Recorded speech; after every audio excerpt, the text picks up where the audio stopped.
Precisamente le hablábamos hace unos momentos, ayer lo daba a conocer el propio presidente Andrés Manuel López Obrador, de la llegada como titular de la Secretaría de Educación Pública, la maestra Delfina Gómez. Para hablarnos sobre este tema, para estar más en sintonía con esta situación, le agradezco que esta mañana nos tome la llamada el profesor y coordinador del programa Anticorrupción y Educación de México Evalúa, Marco Fernández, también es profesor del Tecnológico de Monterrey. Profesor, muy buenos días.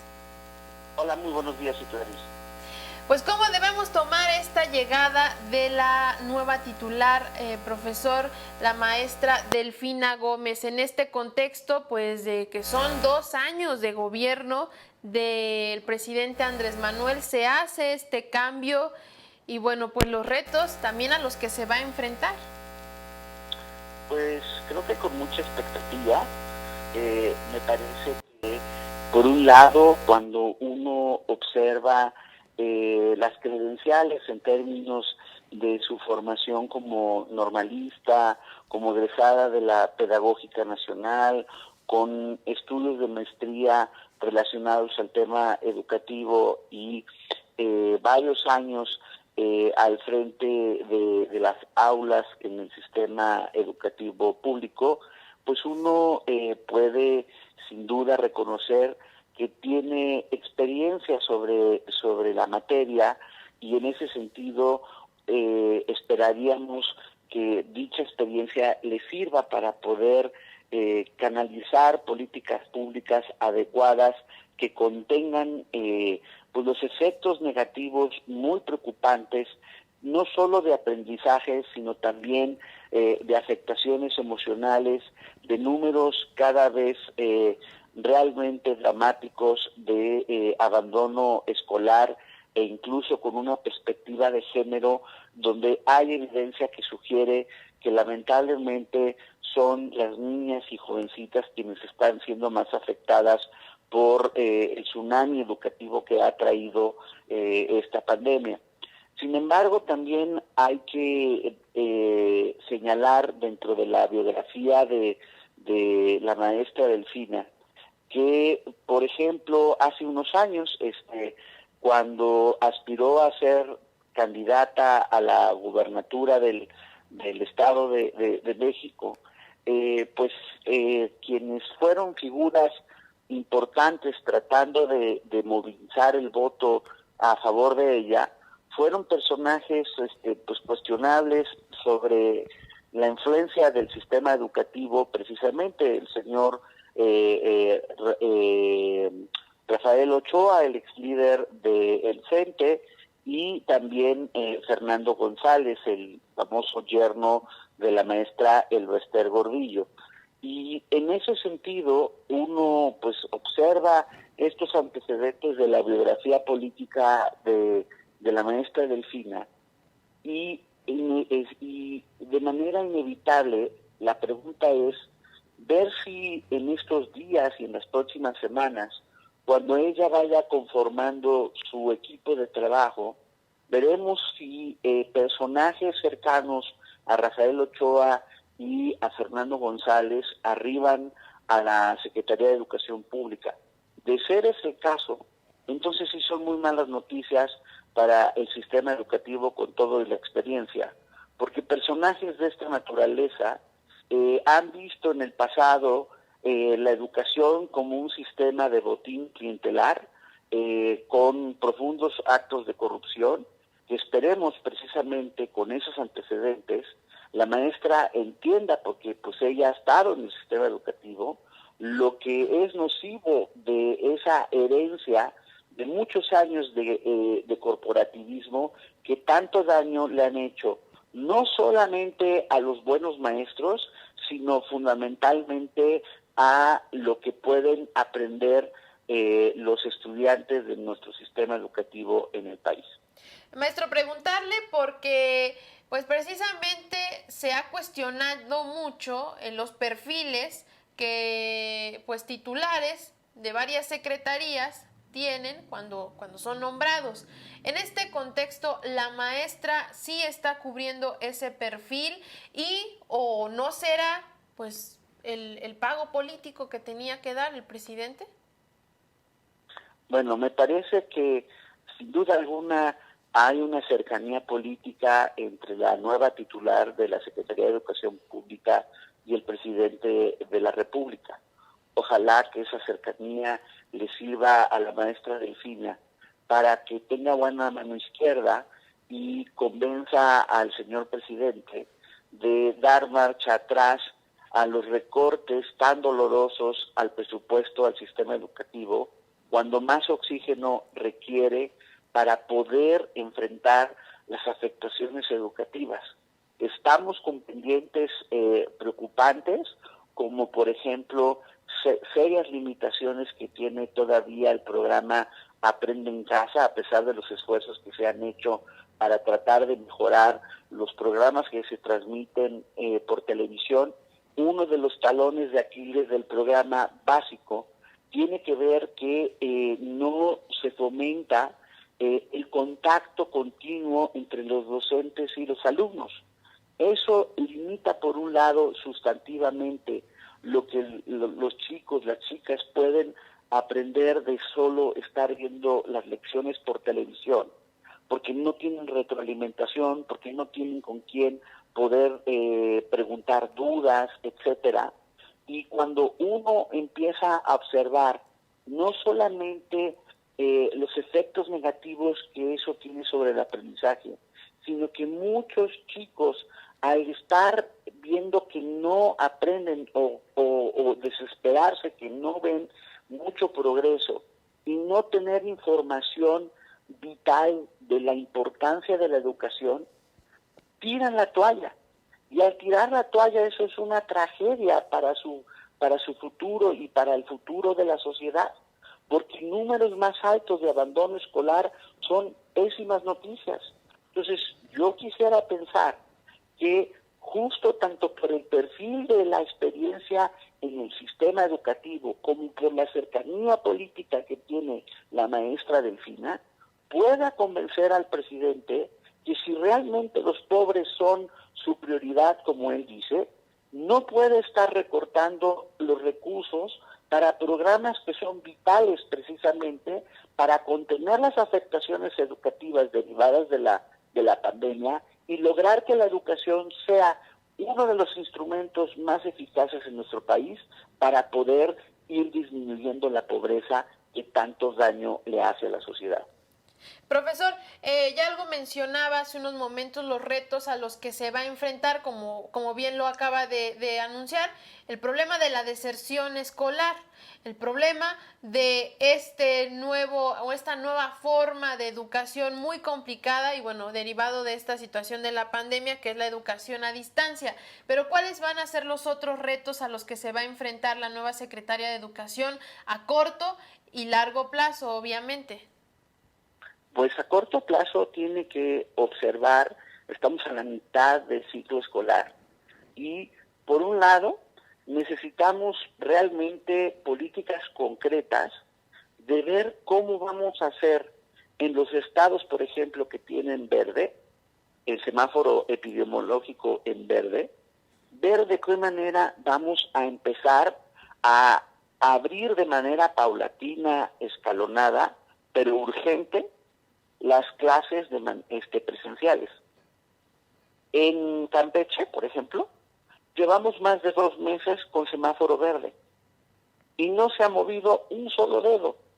para ver que de alguna manera comiencen las clases presenciales. Las afectaciones que tienen esa falta de asistencia presencial, incluso en la parte emocional, son enormes.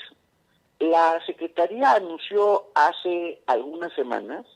que en los casos de los estados en amarillo, precisamente porque están viendo que hay problemas de aprendizaje y problemas emocionales, comenzarán a dar asesorías en las escuelas, que esas asesorías le llaman los centros de aprendizaje, los centros comunitarios de aprendizaje, para ver de qué manera comenzarán a tratar de atender poco a poco, obviamente de no manera generalizada, no grupos grandes, pero sí se habló de un protocolo de hasta 9 alumnos simultáneamente, etcétera, para este tipo de asesorías. Pero no sabemos los detalles de cómo operarla, y eso es fundamental por parte de la Secretaría de Educación Pública, que pueda concretar en coordinación con las Secretarías de Educación de los estados cuáles van a ser los pasos a seguir. Han pasado prácticamente año y meses de que se reformó la Constitución de la denominada nueva reforma educativa. Se ha ensalzado mucho la llamada nueva escuela mexicana, que con franqueza solo existe en el papel. De nueva no tienen nada, no han implementado cuáles van a ser los cambios curriculares que supuestamente prometía esta nueva reforma. La nueva reforma educativa prometió a los docentes el derecho a capacitarse de manera continua para tener mejores resultados en el aula, pero solamente desde que ha entrado el nuevo gobierno del presidente López Obrador a tomar la rienda, se ha recortado en total el 89% de los recursos de capacitación de los docentes, con todo y la promesa constitucional. Se prometió que tenía el Estado mexicano realmente la directriz sobre la política educativa, y basta ver los señalamientos de diversos docentes en las redes sociales y platicar con muchos de ellos para dar cuenta de problemas serios que hay nuevamente en el control de las plazas magisteriales a lo largo del país. Hay además muchos maestros que están inconformes, con toda la razón, que no ha habido recurso alguno para poder darles los aumentos o las mejoras salariales derivadas de lo que se conoce técnicamente en el sistema educativo como el escalafón horizontal. Entonces tenemos además en puerta el 15 de enero la discusión en la Cámara de Diputados para ver si se confirma el texto aprobado por parte de los senadores en términos de la nueva Ley General de Educación Superior, y en ese sector hay un montón de retos porque las universidades, diversas universidades públicas estatales, enfrentan desafíos muy importantes de finanzas realmente precarias, de no tener dinero para pagar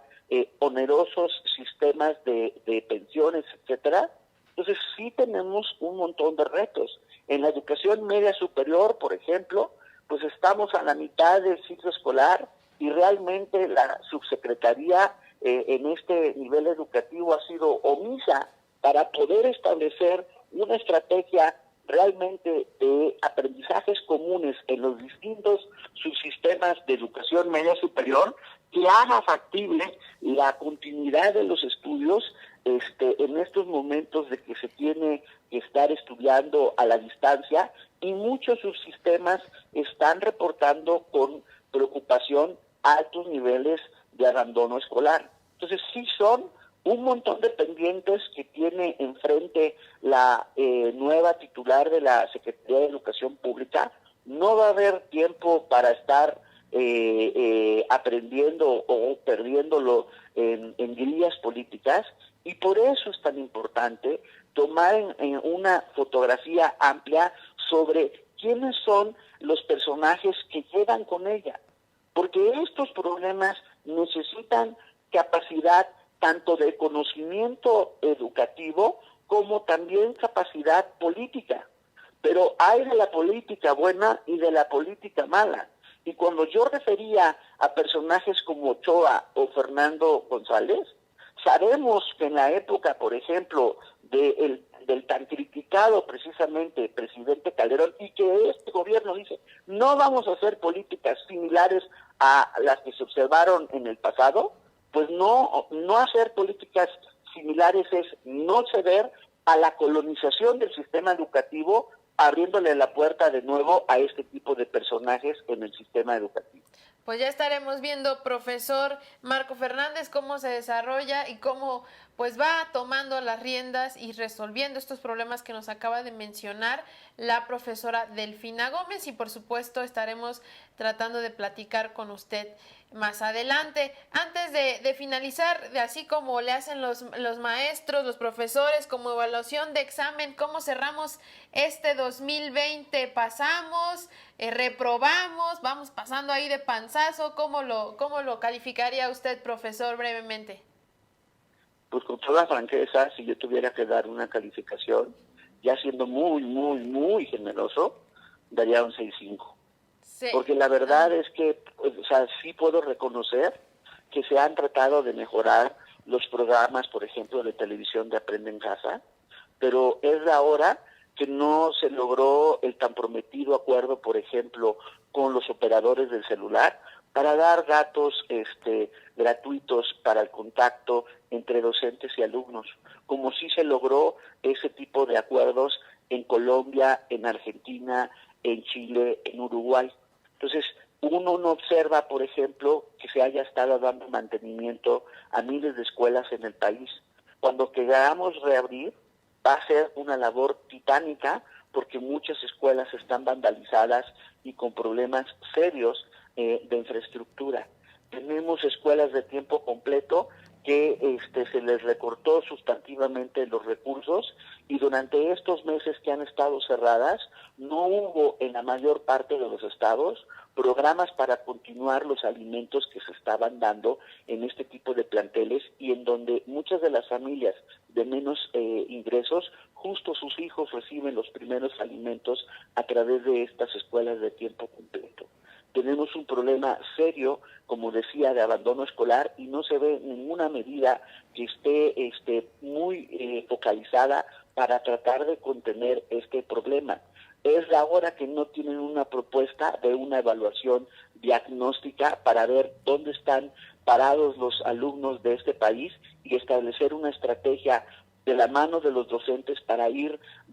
tratando de corregir los aprendizajes no aprendidos en el ciclo escolar anterior y tampoco en este ciclo escolar que se han limitado. Entonces, son algunos de los tantos ejemplos que me llevan realmente a tener una calificación muy baja sobre lo que ha establecido el sistema educativo en su conjunto, en donde no solo es responsabilidad, eso hay que dejarlo claro, de la Secretaría de Educación Pública Federal, sino también es una corresponsabilidad de muchas de las secretarías de educación, incluida la del Estado de México, que no ha tenido la labor a la altura de los desafíos que requiere el país.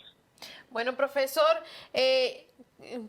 Marco Fernández, le agradecemos sus palabras, su tiempo y bueno, estamos abiertos a conocer y analizar sobre todo temas relacionados con la educación, como nos acaba de mencionar, muy, muy preocupantes y que bueno, como usted nos acaba de decir, pues nos llevan a calificar este 2020 con un 6.5 de calificación. Bueno, eso no es orgullo de nadie, pero pues así estamos en materia educativa. Muchas gracias, profesor Marco Fernández. Muchísimas gracias a usted. Buen día.